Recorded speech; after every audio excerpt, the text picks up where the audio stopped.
இனி நம்முடைய சரீரத்துல பாவத்திற்கு நாம் ஊழியம் செய்யக்கூடாது. பாவத்திற்கு நாம் அடிமைகள் அல்ல. இந்த சரீரத்தில் அந்நீதியை செய்வதற்கு நாம் ஒப்பு கொடுக்க கூடாது. இந்த சரீரம் நீதியின் ஆயுதமாய் மாற வேண்டும். ஹல்லேலூயா. ஆகவே ஒவ்வொருவரும் நாம் என்ன வேண்டும் என்றால், நான் இந்த உலகத்திற்கு சிலுவையில் அறையப்பட்டிருக்கிறேன். பழைய மனுஷன், அதாவது இயேசுவை ஏற்றுக்கொள்வதற்கு முன்பதாக எப்படிப்பட்டவர்களா இருந்தோமோ, என்னென்ன அநியாயங்களை செய்தோமோ, என்னென்ன இச்சைகளை நிறைவேற்றினோமோ, அதை எல்லாவற்றையும் அந்த பழைய மனிதன் அவன் சிலுவையிலே அறையப்பட்டு விட்டான் என்று ஒவ்வொரு நாளும் உணர்கிறோமே. அதுதான் நம்முடைய சிலுவையை தூக்கி சுமந்து இயேசுவுக்கு பின்பதாக செல்லுகிற ஒரு வாழ்க்கை. ஹல்லேலூயா. ஏதோ பெரிய கழுத்துல பெரிய சிலுவை மாற்றுகிறதுனாலயோ, இல்லைன்னா ஒரு பெரிய பாரமான ஒரு சிலுவையை நாம் ஒவ்வொரு நாளும் தூக்கி சுமப்பதோ அது அர்த்தம் அல்ல.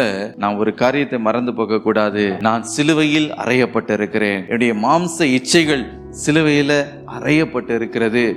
உலகம் எனக்கு சிலுவையில் அறையப்பட்டு இருக்கிறது என்று அந்த சிலுவை இருதயத்தில் நீங்க ஒவ்வொரு நாளும் சுமப்பீர்கள் என்றால், அது பரிசுத்தமான ஒரு வாழ்க்கைக்கு நேராக உங்களை அழைத்து செல்லும். நீங்கள் சுமக்கிற அந்த சிலுவை பாருங்க, பாவத்துக்கு நேராக ஒரு பொழுதும் உங்களை அழைத்து செல்லுவதே இல்லை.